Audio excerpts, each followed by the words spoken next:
Collector గారి మాట. రెండవది ఆ స్థానిక ఎమ్మెల్యే గారు మాట్లాడుతుంది ఏంటంటే బేకరీలో అవుట్ సైడ్ ఫుడ్ తినడం వల్ల ఫుడ్ పాయిజన్ జరిగిందని చెప్పింది.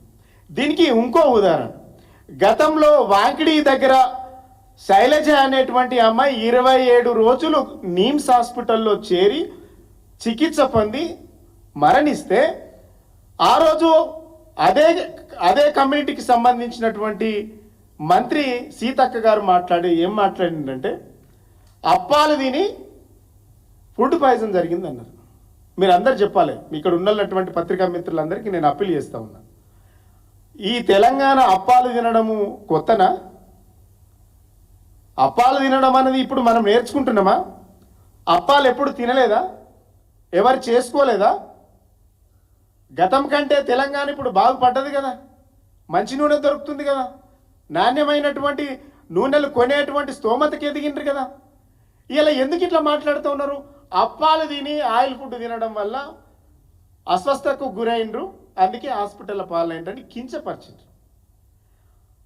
ఆ అమ్మాయి చనిపోతే ఆ చావు దగ్గరికి వెళ్ళేటువంటి మా కోవలక్ష్మి ఎమ్మెల్యే గారిని అడ్డుకున్నారు, అంత్యక్రియల కాడ అడ్డుకున్నారు, వెళ్ళకుండా అడ్డుకున్నారు, అరెస్టులు చేసిండ్రు.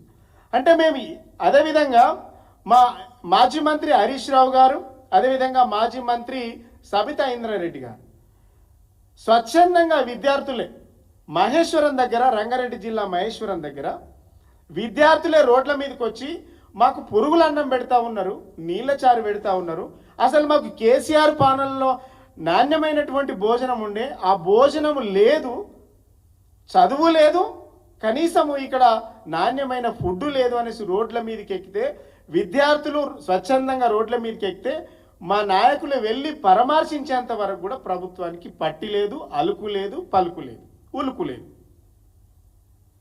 అంటే గురుకులాలలో సోషల్ వెల్ఫేర్ హాస్టళ్లలో ఎక్కడైనా సరే సోషల్ వెల్ఫేర్, ట్రైబల్ వెల్ఫేర్, గురుకులాలు, అదేవిధంగా మైనార్టీ వెల్ఫేర్, బీసీ వెల్ఫేర్ ఎక్కడికైనా ఈ ప్రతిపక్షంలో ఉన్నటువంటి మా నాయకులు కేటీఆర్ గారైనా హరీష్ రావు గారైనా మిగిలిన మా నాయకులు ఎవరమైనా స్పందిస్తే తప్ప ప్రభుత్వానికి కనీసం దున్నపోతు మీద కనీసం ఉలుకు లేదు, పలుకు లేదన్న చంద్రంగా కనబడతా ఉన్నది. ఎందుకు ఈ సమస్య? మీరేమో చెయ్యరు, చేసే వాళ్ళనేమో అడ్డుకుంటా ఉన్నారు. ఈ రాష్ట్రంలో ప్రభుత్వం ఉందా లేదా అని అడుగుతాం. ఈ డీటెయిల్స్ అన్నీ కూడా 49 మరణాల లిస్టు, ఈ 49 మరణాల లిస్టు ఇలా మీకు మీ ముందు ఉంచుతా ఉన్నా. ఎంత బాధాకరం అంటే 10 నెలల్లో మీరు చంపినటువంటి మీ పాపం, కాంగ్రెస్ పాపం ఇది. ఈ ప్రభుత్వ పాపానికి నిలువెత్తు నిదర్శనం నా బిడ్డలు చనిపోయిండ్రు అంటున్నా. 49 మా బిడ్డల తల్లుల గోస మేము ఇలా మీ ముందు పెడతా ఉన్నాం. ఈ బిడ్డల తల్లుల గర్భకోశానికి కారకులు ఎవరు? సమాధానం చెప్పాలి. ఆ గర్భకోశాన్ని పూరించేటువంటి బాధ్యత ఎవరు తీసుకుంటారు? ఇలా మా రామ్మోహన్ రెడ్డి గారు పోతే అంటుండ్రట, చదువు సంగతి దేవుడేరు సార్, మా పిల్లలను బతికించుకుంటాం, ఈ చదువు వద్దు, మాకు ఈ బడులు వద్దు, మా పిల్లలను భద్రంగా మాకు అప్పచెప్పండి అనేటువంటి దుస్థితికి ఎందుకు పోయింది అంటున్నా. దీని కారకులు ఎవరు? ఈ కారకులు ఎవరో చెప్పాలి. ఇలా మనం అందరం కదా, నాకు తెలిసి అందరం కూడా సోషల్ వెల్ఫేర్లా, బీసీ వెల్ఫేర్లా ఎక్కడో చదువుకొని వచ్చిన వాళ్ళం. ఇలా ఎందుకు ఇంత బాధ కొద్ది చెప్తుందంటే, ఆనాడు సమైక్య రాష్ట్రంలో పరిస్థితులు ఉన్నాయి కాబట్టి మంచి భోజనం పెట్టాలని కేసీఆర్ గారు మాట్లాడిండ్రు. ఇలా నాణ్యమైనటువంటి ఫుడ్ లేదు, నాణ్యమైనటువంటి చదువు లేదు. ఇలా మొత్తానికి కేసీఆర్ గారు పెట్టినటువంటి పథకాన్ని మొత్తం కూడా ఎత్తేసేటువంటి ప్రక్రియ ప్రభుత్వం చేస్తూ ఉన్నది. వారానికి 3 గుడ్లు పెట్టేది, కోడిగుడ్లు, వారానికి 3 కోడిగుడ్లు పెట్టేది. ఆ స్కీమ్ ఎత్తేసిండ్రు. వారానికి ఒకసారి మాంసాహారం పెట్టేది. ఇలా దాన్ని కూడా పెట్టలేనటువంటి పరిస్థితులు ఆ కాంగ్రెస్ ప్రభుత్వం ఉన్నది.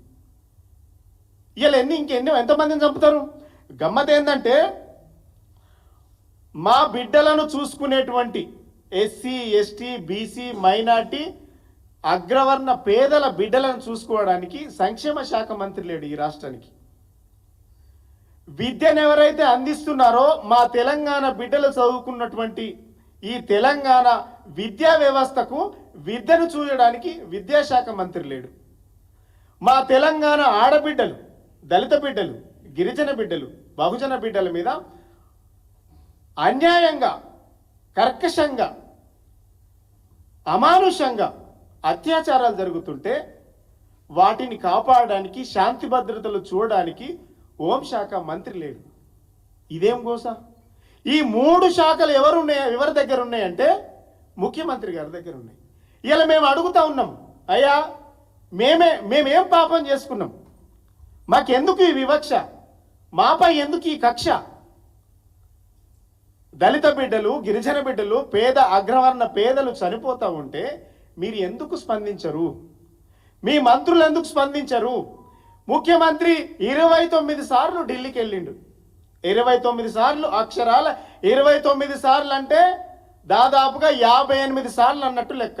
అప్ అండ్ డౌన్ 58 రోజులు మీరు ఢిల్లీలో ఉన్నారు. 365 రోజులల్లా ఒక్కరోజు ఇంతమంది చనిపోతూ ఉంటే నా బిడ్డలు, గిరిజన బిడ్డలు, దళిత బిడ్డలు, మా తల్లుల పేగు బంధాలు తెగిపోతూ ఉంటే మీకెందుకు కనికరం లేదు అని అంటా ఉన్నా. మీ మనసు ఎందుకు ఒప్పుకుంటలేదు అని అడుగుతా ఉన్నాం. మీ మనసు ఎందుకు కరుగుతలేదు అని అడుగుతా ఉన్నాం. మీ గుండె ఎందుకు కరుగుతలేదు అని మేము ప్రశ్నిస్తా ఉన్నాం.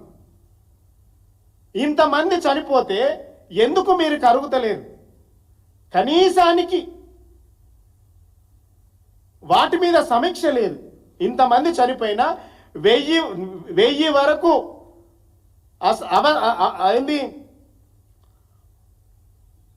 అస్వస్థకు గురైతే వాటిని పరిశీలించరు, వాటి మీద సమగ్ర విచారణ జరిపించరు. ఇలా మేమేం పాపం చేసుకున్నాం? ఈ రాష్ట్రంలో రాజ్యం ఉన్నదా? ప్రభుత్వం నడుస్తున్నదా? ప్రజాస్వామ్యం ఉన్నదా? ప్రజాస్వామ్యము 7వ హామీగా పెడతామని చెప్పిండ్రు కదా, 7వ గ్యారంటీగా పెడతామని చెప్పిండ్రు కదా. ఎక్కడుంది ఈ ప్రజాస్వామ్యం? ఎవరి కోసం ఉన్నది? బడుగు బలహీన వర్గాల బిడ్డలను చంపడానికి ఉన్నదా అని అడుగుతా ఉన్నాం.